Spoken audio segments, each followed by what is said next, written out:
in your role as a person who overlooks sustainability as a subject, which for the longest time was seen as a buzzword, where do you think we have gotten so far? First of all, thank you for having me. Yes, you are right. Sustainability has been a buzzword. The reason because for India or for any business, we need to manage two competing pressures.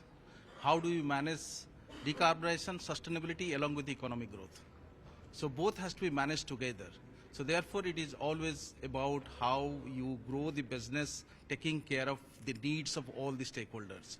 So I think we have come a long way, specifically with India's commitment to achieve net zero by 2070, with the growth in renewables, with the growth in clean mobility, with commitment to different policies like green hydrogen, scrap policies. I think we have come a long way.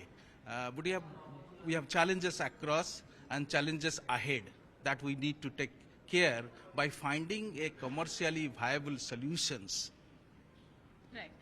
We've also seen that, of course, India has committed to being carbon net zero by 2070, and there are also 2030 goals in place, and we're pretty much on track with that. Where do you think, in terms of policy, what are those triggers that sort of get on track on this, especially with the way Prime Minister has been leading us into this whole carbon neutral way? Would you like to highlight certain policies, certain sectors that are specifically picking up?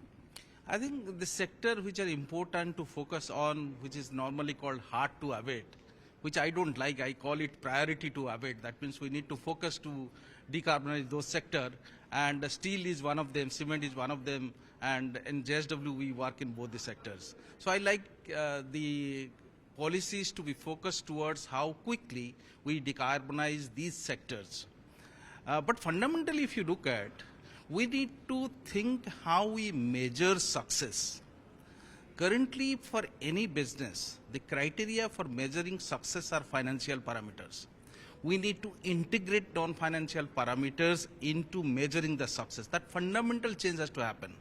And then we need policy incentive in three areas. The first area is creating demand. If there is a demand, I believe supply will follow.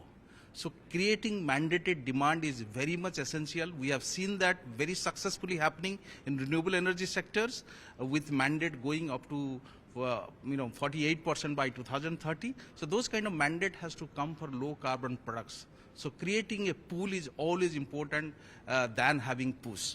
The second, obviously, is the supply side.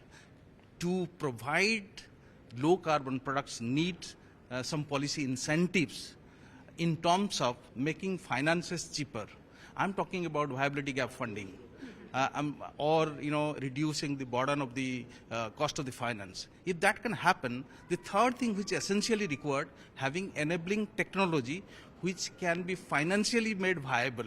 That means we need to scale this technology, whether it is green hydrogen, whether it is carbon capture utilization or storage or electrolysis in case of steel making. This need to be further scaled up through research, through financial incentives and policy measures.